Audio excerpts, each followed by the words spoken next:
Mitch, can you hear me? You may have to unmute on your side. Go to the upper left of your microphone and unmute it.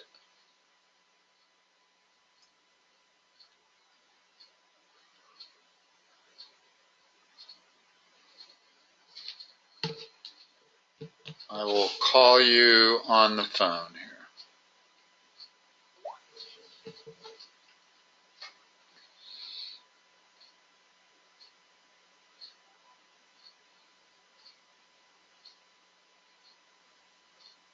Yeah, hi Mitchell.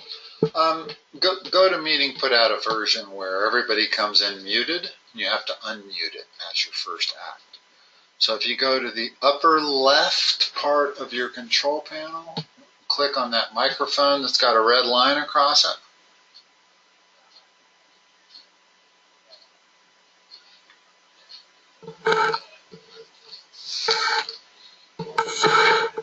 Okay. All right. How about we just use the phone? Can you hook this up to a speakerphone? Can you turn this on speaker? Okay, let me put it on speaker.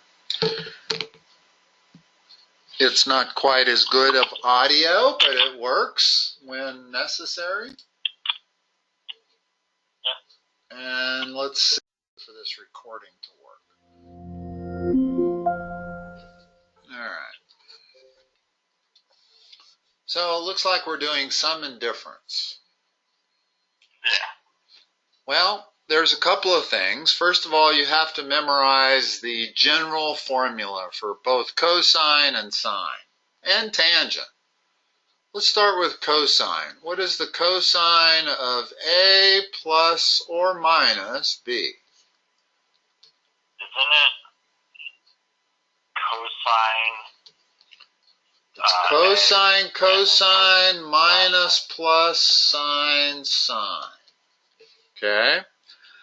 That's the way I memorize it. Now let's fill in the letters. What must the letters be here? It would be A, B. Ah, do we have audio now? No, Oh, okay. It's coming through the speakers on my headphones, but I can't talk to you. Okay. Well, this works fine for me if this works okay for you. Okay. Now, let's talk about the general formula for sine of sum and difference. Hello? Can you hear me okay? Me through the now I can hear you through the microphone. Alright. Not sure what happened, but now everything's working. I had to close the entire audio thing and then reset it. Oh, okay. Interesting. All right. So, again, let's talk about sine. The way I memorize these is I know that both of them have two sines and two cosines in them. Okay? Only this one has the sines and cosines next to one another, and the plus or minus is the same. It's not opposite. And that has sine and cosine.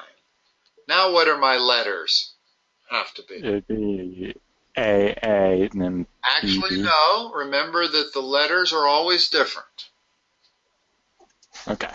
And then this has to be the opposite, obviously. In other words, we wouldn't want this to be the same as that. So this must be sine of B, cosine of A. Yeah. Okay? Now study those for a moment. Notice we have two cosines, two sines. This sign is opposite for cosine. In the sine one, we have two sines and two cosines, and the plus or minus sign is the same. And in both cases, you have different letters at the beginning. That's an A and that's a B. That's an A and that's a B. Okay? So I think they teach you the cosine one first because it actually makes memorizing the second one a little easier. I think it does. Okay? Now, the trick on these is to figure out what two angles add or subtract to 5 pi over 12. And there's not just one answer. There are multiple answers. Okay? Right. Now the key is that the two numbers we want, A and B, we want to be able to figure those out without a calculator. In other words, I cannot figure out 5 pi over 12. That is not a multiple of 30, 45, or 60 degrees. So I can't use one of my two special unit triangles to figure that one out. But if I can make that the sum of two angles that I do know, it'll work. Well, how about 2 pi over 12 plus 3 pi over 12? That's 5 pi over 12. This one is pi over 6. That's 30 degrees. I know the cosine of 30 degrees. I know the sine of 30 degrees. This one is pi over 4. I know the sine of pi over 4. I know the cosine of pi over 4. So this is a good breakup of it.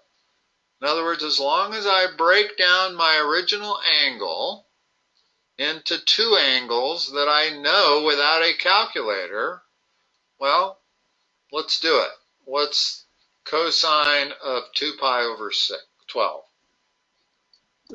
It would be 3 pi over 2. Root 3 over 2? Yeah. What's cosine of 3 pi over 12? It would be root 2 over 2. Is this sign plus or is this sign minus? It would be minus. What's the sine of pi over 6? It would be 1/2. And what is the sine of pi over 4? It would be root 2 over 2. Oddly enough, when you do these problems, you frequently end up with this kind of looking answer.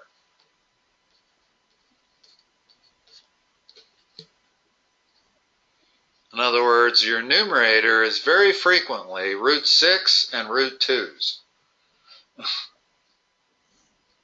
Okay?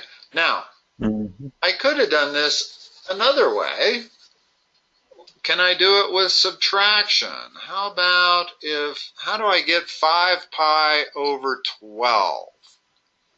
8 pi over 12. Well, you could start off with 8 pi over 12 minus 3 pi over 12. That would work, because this becomes 2 pi over 3. You know how to take the sine and cosine of that angle. This becomes pi over 4. You know how to take the sine and cosine of that angle. So that's the secret, is to split it up into two angles that you know how to do. This will give you exactly the same answer as this. Okay? So there's more than one way to do these. You just have to figure out how to split that up.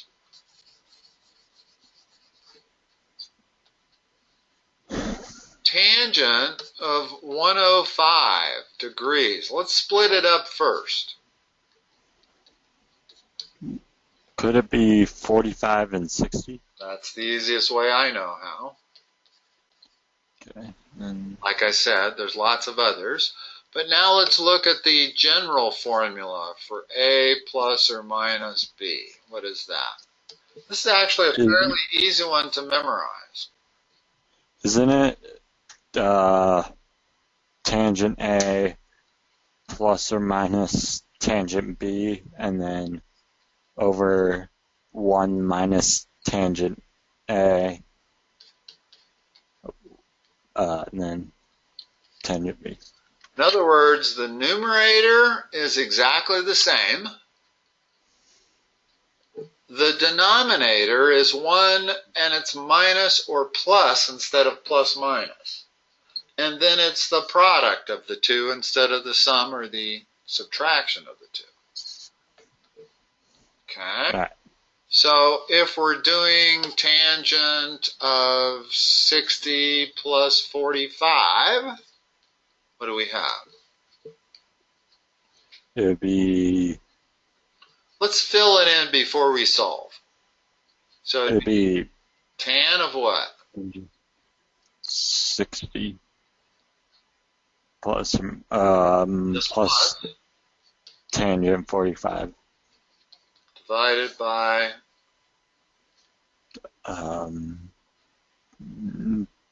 minus 1 minus tangent 60 times tangent 45. Okay. I think that's always useful to write this step rather than trying to do it in your head. In other words, don't try to go from this step to the final answer. Too easy to make mistakes. What's the tangent of 60 degrees? It's root 3. It's the tangent of 45? 1.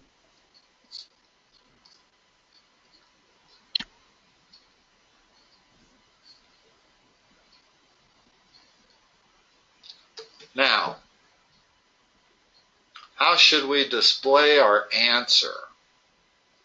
Well, if we tried to simplify this, the top is 4 root 3 over 3, correct? Yeah. The bottom is 2 root 3 over 3. Yeah. So if I flip and multiply, what do I get? Wouldn't you just get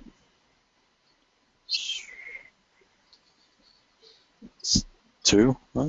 Yeah. In other words, Yeah. if I flip and multiply, then I'm multiplying by 3 over 2 root 3. And that cancels, that cancels, that cancels, that cancels, and I end up with 4 over 2. Okay. Okay.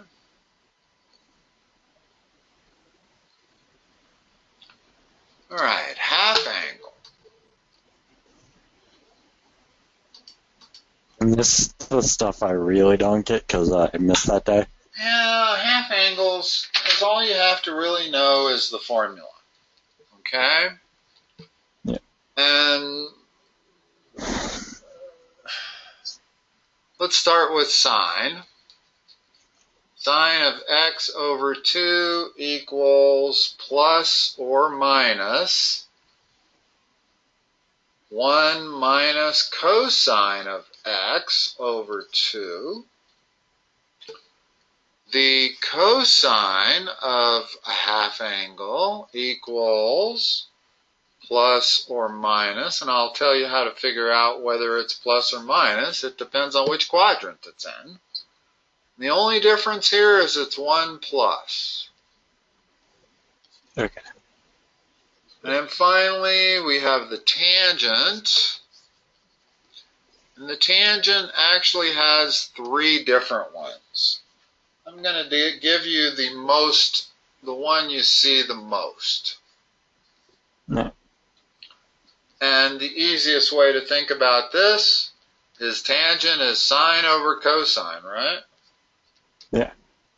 Well, sine over cosine, if I put this over this, I get 1 minus cosine over 1 plus cosine. That's what the tangent is. All right. All right. So, notice that in order to solve for tangent, I've got to know what the cosine is. As long as I can figure out what x is, and I know the cosine of x, then I can use this formula. Okay? Well, yep. If they're looking for an angle that is 7 pi over 8, what is that in terms of a half angle? Is that 7 pi over 4 over 2? Perfect. I could not have put it better. In other words, cut that in half and divide the whole thing by 2. Notice that this angle is the same as 7 pi over 8. All right. The difference is that we need to be able to know the cosine of 7 pi over 4. Well, we know that. So we can do this. Okay? Now, I'm going to put the plus and minus there for just a moment while we figure it out. So it's 1 minus, what's the cosine of 7 pi over 4? Wouldn't that be positive root 2 over 2? Good. And so that's what we have. Okay. Now, before I simplify this, let's figure out whether we have the plus or the minus. What's it going to be? It'd be negative because tangent's negative in second and fourth quadrant. Perfect. In other words, look at this angle. That's second quadrant. So we know our answer has to be negative. So the sign that we erase is the positive one. Okay? Now, let's talk about reducing that. Because you can't give that as an answer. We have to simplify it. How do we simplify the top? Could we multiply the top and bottom by 2 over 2?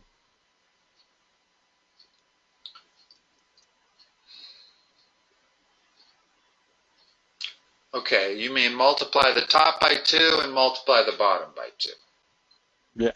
Yeah.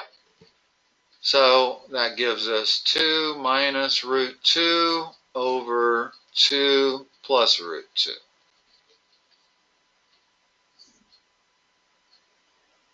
Then can't you multiply by the conjugate of 2 plus root 2? Okay, not bad. We want to get rid of the irrational denominator. So we have 2 minus root 2 quantity times 2 minus root 2. In the bottom we have 2 plus root 2 times the quantity 2. And by multiplying by the conjugate, I am guaranteed to get rid of the radical sign. That's why we do it. So, what's the top become? Doesn't it become... Let's go through it in steps, yeah. Or if you know how to do that without foiling it, that's fine. It would become 4 and then 2, negative 2 root 2.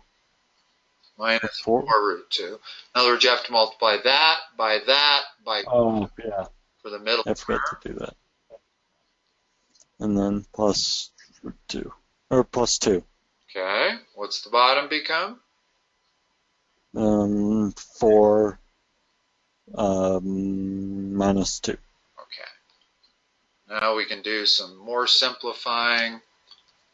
And the numerator becomes 6 minus 4 root 2. The denominator becomes 2. You can simplify it further, dividing top and bottom by 2. There's our answer.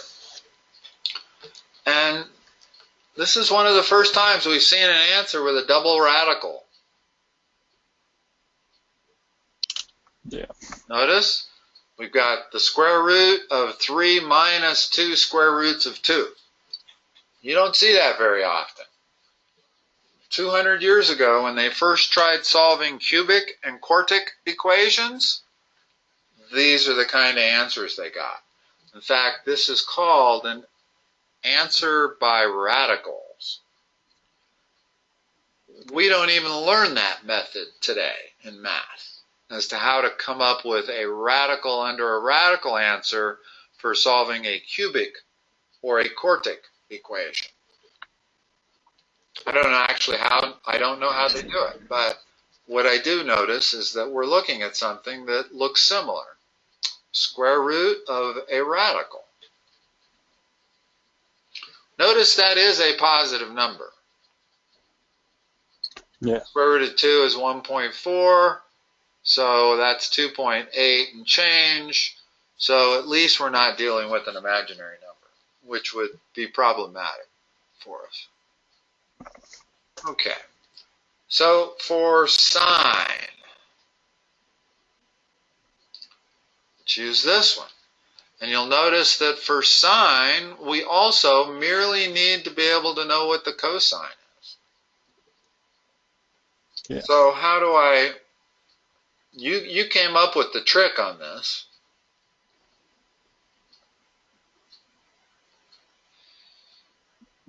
Double it and divide it by 2. Okay. Okay? In other words, what's the equivalent? What's another way to express the sine of 112.5 degrees? Wouldn't it be 225 divided by 2? That's how you always do it, is double this and divide by 2, and you'll end up with that same angle. So, again, is it going to be plus or minus? Let's figure it out right away. It would be plus. Okay?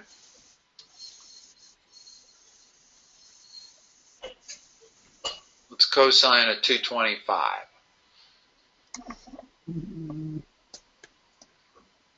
And remember, you have to do the cosine of 225, that right there, not the cosine of 112. Yeah, so it would be negative root 2 over 2.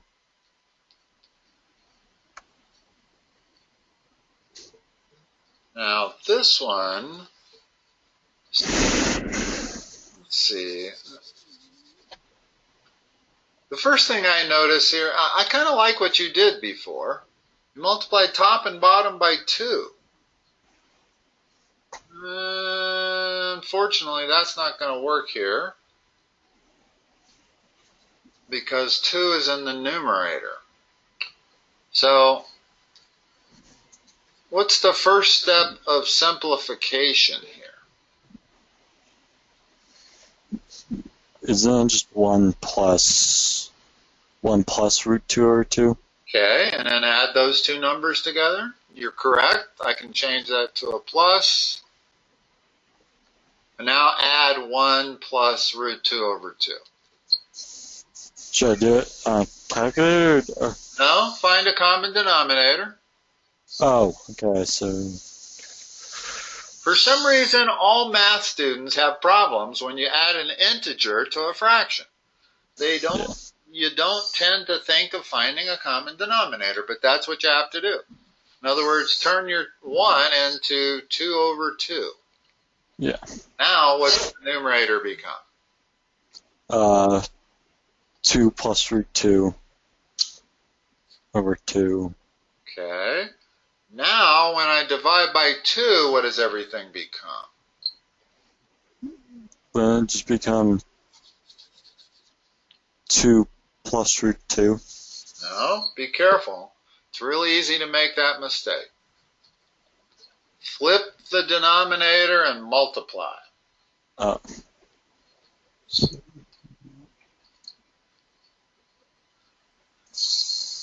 Or... Right? Yeah. Okay? Now what can I do? I can do something else. Because everything's under the radical sign. Can't you take the square root of 4? Exactly. So I have square root of 2 plus root 2 all over 2. And that's as simplified as I can make it. I got a rational denominator, even though I still have root of root, double radical. most of these problems, you're going to end up with a double radical whenever you start out with a formula square root of. So that's fine if it comes out of the double radical? Oh, yeah. No, that's the way a lot of them are always come out like that. In other words, we see that a lot. Because I was doing my homework last night, and I got really confused.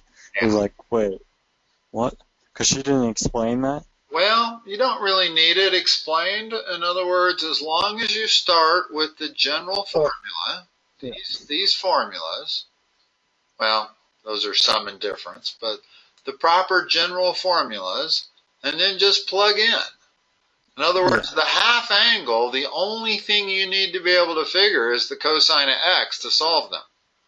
And then it's always a lot of fancy algebra. So you have to know how to do the fancy algebra. But that's it. Yeah, people in my class are saying they're struggling with the algebra. I'm like, I'm not really. I'm more struggling with the just really simple stuff, like a root inside a root. Right. Yes, no, you're absolutely correct. Anybody's going to have trouble with this algebra. This is not algebra that we're used to seeing. It's rare that you've probably ever come across a radical inside a radical. Yeah, that's why I was confused last night. I'm like, what the heck is going on? Yeah. Because she didn't tell us that we could do that. Like, she didn't tell us that that could be an answer. I'm like, really? I'm a little puzzled by this question.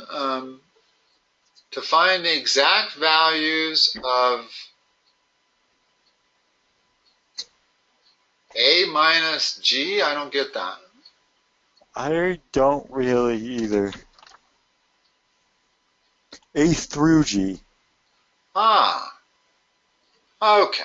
Of a through g. In other words, we're going to do 5 and 6 for each of these. A through G. Okay. Well, can you just do one of either D or E? Sure. Like, what formula would I use for D or E? Well, the sine of 2a. You need the double angle formula. Okay. What is that? You remember? Isn't it 2... No, I don't remember that one. 2 sine x, cosine x.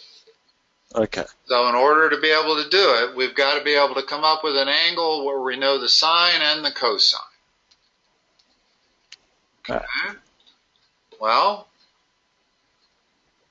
in 5, the cosine of the angle is equal to 4/5. And the angle is in the first quadrant. So sine would be 3/5? You got it. Sine of x would be 3/5. What is the sine of 2x? Sine. Use the general formula. What do you mean, just 2 of the sines, or? So it's 2 times, what was the sine of x? 3/5. What was the cosine of x? 4/5. There's your answer. Alright. What is that? 2/10, 12/10. Whoops. Gonna multiply. It's 24/25. There's your answer. That's what the sine of 2 alpha is. Notice that we never solved for alpha. I don't know what the angle is. Yeah. We didn't have to come up with it. Because all we knew was what the cosine of that angle was. But since the sine is a function of cosine and sine, and as long as we know the cosine, we can figure out the sine, then I didn't care what the angle was. Because all I needed was this general formula and plug in. Yeah. That's what you're basically going to do for all of these. you're not going to know alpha or beta. The only thing you know about beta is that it's in the fourth quadrant. And so take that into consideration when you do all 6 of those. All right. Mitch, I got to run. I got a 4:30, but have a good week. I'll talk to you next week. All right. Thank you.